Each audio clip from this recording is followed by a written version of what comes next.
राम राम दोस्तों, जय बाबा नीम करोली महाराज जी की। आशा है कि आपके ऊपर भी बाबा नीम करोली जी की और कान्हा जी की, श्री राम जी और हनुमान जी की कृपा होगी। दोस्तों गाय माता के बारे में जैन मानस में लिखा है कि जो गायत्री मंत्र है जिसका हम जाप करते हैं वो गाय माता का ही जाप है।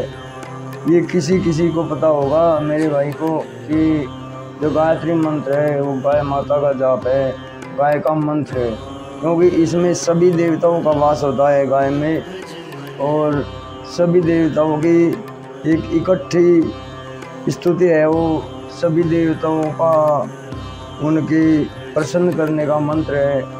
इससे बड़ा बीज मंत्र कोई नहीं हो सकता जो सभी देवताओं की इकट्ठी प्रार्थना की जाए, स्तुति की जाए, तो गायत्री मंत्र सबसे महान है। और इसमें गाय माता के सम्मान में लिखा है कि नारी का करुणा स्वरूप, करुणा का रूप होता है। जिस स्त्री में शील नहीं रहता वह शिला बन जाती है। पुरुष को पद का मद वृक्ष बना देता है, यानी पुरुष को अगर पद का मद हो जाए, नशा हो जाए तो वृक्ष बना देता है। और गाय की सेवा से जड़ता का नाश होता है। अगर गाय की सेवा कर ले तो कोई पत्थर दिल आदमी हो या कोई किसी भी हालत में हो, कोई कम बुद्धि हो, उसका भी जड़ता का नाश हो जाता है, वो ठीक हो जाता है। भगवान ने दामोदर नाम रखाया, पुनः गोकुल से वृंदावन आए। अब यशोदा जी ने दिन रात हठ करते हैं कि मैं कब बन जाऊं और गायों के पीछे पीछे फिरूं। मुझे गायों के पीछे फिरना, उनके बीच में रहना बड़ा अच्छा लगता है मैया। आखिर कृष्ण ने नहीं माना और नटखट श्री कृष्ण वन में आए। वत्सपाल नाम गोविंद का ही हो गया। एक वत्सासुर नाम के असुर को भगवान ने सामने देखा, उसे पटक दिया और मुक्ति दे दी। जो व्यक्ति बछड़ों का हिस्सा खाता है वही तो वत्सासुर नाम पाता है। जो 2 थन का दूध लिया और 2 थन बछड़े को पिलाए, यही जगत की रीति है। इससे अच्छी जाति के लोग ही निभाते हैं। जो लोग मशीन का प्रयोग करके इंजेक्शन लगाकर गाय का दूध निकालते हैं वही तो वत्सासुर होते हैं, जो बच्चे का हिस्सा भी दूध निकाल कर पी जाते हैं। जो पहले गाय का दूध पीते हैं और जब गाय दूध नहीं देती तब कसाईयों के हाथ बेच देते हैं। इस प्रकार गाय कसाई खाने पहुंच जाती है। उनसे बड़ा वत्सासुर कोई दूसरा नहीं है। वे लोग बार बार नरक में गिरते हैं और बहुत पश्चाताप करते हैं। जिस व्यक्ति के घर के बाहर बिना गौर में जिसके घर के बाहर गाय की हत्या हो जाती है, वो भूखी मरकर परेशान होकर वो अपने प्राण त्याग देती है। वो ब्रह्म हत्या का दोष उनके सिर पर लगता है। अगर कोई गौर करते करते भी गाय मर जाए वो बात तो अलग है। अगर किसी के खूंटे पर बंधी हुई गाय भूखी प्यासी रहकर मर जाए तो उनसे ब्रह्म हत्या का दोष लगता है और वो जन्मों जन्मों तक नहीं धुल पाता। तो आगे महिमा इसकी। अपनी करनी पर विधाता को बड़ा पश्चाताप हुआ। हाथ जोड़कर वृंदावन आए। श्री कृष्ण बोले, मुझसे बड़ी भूल हो गई, मैंने बड़ा अनुचित किया है, मुझे क्षमा कर दीजिए भगवान, उन्हें अभय कर दीजिए। गाय और गौ सेवक संसार में भाव के वश में है, बुद्धि से इन्हें नहीं जाना जा सकता। गाय के साथ ही प्रभु के दर्शन संभव हैं। आँख वाले इस शुभ लगन को नहीं खोते। तो कृष्ण भगवान ने कहा है कि गाय और गौ सेवक संसार में भाव के वश में है, बुद्धि से इन्हें नहीं जाना जा सकता। गाय के साथ ही प्रभु के दर्शन संभव है और आँख वाले इस शुभ लगन को नहीं खोते। गाय माता सरलता का रूप है, इसी में हरि के दर्शन करो, जिसकी सेवा में स्वयं भगवान नारायण अवतरित होकर फिरते रहते हैं। भगवान श्री कृष्ण 5 वर्ष में वत्सल पाल, एक छठे वर्ष गोपाल बन गए। जिस दिन पहले गाय को के साथ गए, उस दिन कार्तिक का महीना अष्टमी थी और सबके मन को भाने वाला सुंदर पर्व गोपाष्टमी बन गया। श्री राम। सभी तीर्थ धरती पर हैं, धरती महान है, धरती और धेनु एक ही जानो, वही भेद मानता है जहाँ अज्ञान है। आकाश, वायु, अग्नि, जल और पृथ्वी, इनके गुण सब स्पर्श, रूप, रस और गंध, इन सारे तत्वों को गौ माता पवित्र करती है।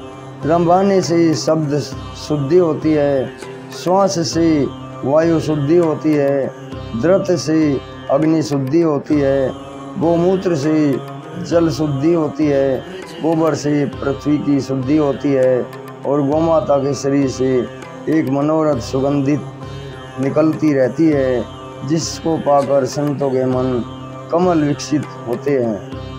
गाय के शरीर से गूगल की गंध निकलती है, जो कि जगत आधार शक्ति को बढ़ाती है एवं अशुभ शक्ति को मिटाती है। भूत, भविष्य और वर्तमान सब गायों से ही सजता है। तुष्टि, पुष्टि, संतुष्टि को सजोने वाली गौ माता ही है। गौ माता ही लक्ष्मी की मूल है, जो तुम इनको देते हो उनका अनंत गुना होकर वापस मिलता है। इसलिए पुण्य कर लीजिए। जो गौ माता का दर्शन, स्पर्श और नमन करता है, परिक्रमा करके खुर का रज तिलक करता है, उस व्यक्ति को सातों द्वीप, सारे भूमंडल की परिक्रमा का फल मिल जाता है। सकल वस्तुओं की भंडार गौ माता है। जिस गाय ने लक्ष्मी को जगह दी, उस सुरभि के से सार पुल शुद्ध हो जाते हैं और सरल एवं सुवासित है। उस व्यक्ति के जन्म जन्म के पाप नष्ट हो जाते हैं। जो ब्याते समय गाय की प्रदक्षिणा करे, जन्म मरण के बंधन से भी वह व्यक्ति मुक्त हो जाता है। जो ब्याते समय प्रदक्षिणा करता है, निमोनिया व्याधि भी छोटी बच्चियों के गौमूत्र पिलाने से 1 सप्ताह में ठीक हो जाता है। ब्रह्मसुता गौमाता के अवतरते ही सब प्रकार से सब कुछ पावन हो जाता है। हे संसार की स्वामिनी, तुझे प्रणाम है, तेरे समान और कोई नहीं है। गाय के सींग के आगे सारे तीर्थ निवास करते हैं और सारे देवता जिसमें बैठे हैं, जो सर्व देव में एवं उन्हीं के रूप में हो गई है। बड़े बड़े राजा जिसकी प्रदक्षिणा करते हैं। 33 करोड़ देवता करोड़ रोम गाय के शरीर पर है और इसके पेट पर पृथ्वी पर्वत बनकर ईश्वर के साथ स्थित है। मनुष्य इसका बंधु है, मानव मात्र की मित्र है। जिस घर में गाय नहीं है, वहाँ दानव की स्थिति है। संसार में सबसे दुर्लभ गोदान है, सबसे अभीष्ट गोदान है गौ का दान अथवा गाय के लिए दान। गाय की महिमा को कौन वर्णन कर सकता है। व्यक्ति के बल और पौरुष की परिक्रमा गौ रक्षा में होती है। वही कुल को तारने वाला है जो गौ रक्षा करता है। गौ माता के श्वास से पृथ्वी पवित्र हो जाती है। स्पर्श करने से मंगल हो जाता है एवं पाप का नाश होता है। जो व्यक्ति गौ माता को तृप्त करके भोजन करता है, उसके सारे व्यंजन तुरंत पच जाते हैं। जो व्यक्ति धेनु को तृप्त किए बिना भोजन करता है, उसके अति सुपाच्य दही भात कंदमूल फल साग भी नहीं पच पाते बल्कि अजीर्ण हो जाते हैं।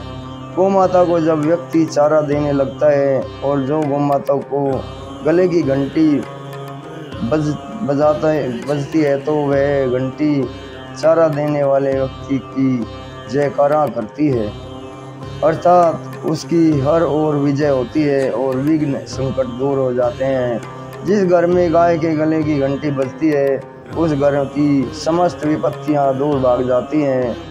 जिस घर को बसाना है वहाँ गाय अनिवार्य है, इसलिए हमारे यहाँ कन्यादान के साथ गोदान का विधान है। गाय की पीड़ा देखकर गोपाल गाय बन गए और कलिकाल गाय बने गोपाल को मार रहा। घर प्रवेश में गो प्रवेश कराने पर वायु दोष मिट जाता है। घर प्रवेश में गो प्रवेश करने से वायु वास्तु दोष भी मिट जाता है। दोस्तों, ये गाय माता की इतनी अनंत महिमा है, इसे सुनते जाओ, पढ़ते जाओ। कोई व्यक्ति करोड़ों पाप करके फिर पछताने लगे और गौ माता को आगे कर दे, उसके पाप को गोपाल नहीं देखता। वह बद्री विशाल उनको अक्षमा दान देता है। वहीं तीर्थ है जहाँ गौ माता का जलपान करती है। गंगा आदि पवित्र नदियाँ वहीं बहती बन जाती हैं। जो व्यक्ति प्रातः उठकर गोधृत में अपने मुख को धो लेता है उसके सारे पाप मिट जाते हैं एवं दुख दरिद्रता एवं किस्मत में लिखा भी मिट जाता है। ईश्वर ने गौ को देव मंदिर बनाया है। प्रेम और विनय के साथ दर्शन प्राप्त करें, यह वरदान के रूप में गौ वर देती है और पूजा का फल तुरंत नर नारी को मिलता है। देवता विप्र और साधु के हित के लिए भगवान शरीर धारण करते हैं एवं करुणा में भगवान गौ के लिए नित्य पीड़ा सहते हैं। जय गौ माता, जय श्री कृष्ण, जय श्री राम, जय बाबा नीम करोड़े महाराज। हे मेरे प्रभु, कृपा करो मेरे भगवान। दोस्तों, ये गाय की महिमा थोड़ी सी मैंने आज छोटी वीडियो इसलिए बनाई है, वैसे बन गई 12 मिनट की, लेकिन इसमें फिर भी छोटी है। इसे अनंत आगे जितना हो सके शेयर करें। गाय की महिमा कूट भरी है इसमें, जितनी ये भगवान श्री कृष्ण की वाणी है जो भगवान जी ने बताई है, तो इसे ज़्यादा से ज़्यादा शेयर करें और पूरा सुने और सभी को सुनाएं ताकि लोग जागृत हों। मेरे प्रभु की ये आज्ञा है, इसमें मेरा सहयोग दे मेरे भाई। आपका सदैव भला होगा, गौ माता का सदैव आपका आशीर्वाद आपके साथ होगा। श्री कृष्ण जी गोपाल हैं, वे कहते हैं कि मैं गायों के बीच में निवास करता हूँ। तो दोस्तों, गाय का सम्मान करें, गाय की सम्मान की सभी जन जन तक उनकी जानकारी पहुँचाएं, यही अपना मकसद बना ले, तभी गाय माता का सम्मान हो सकेगा, तभी हमें आर्थिक लाभ, पुण्य, धर्म लाभ सभी मिलने लगेंगे। जय राम जी की, जय हनुमान जी की, जय श्री कृष्ण, जय गौ माता।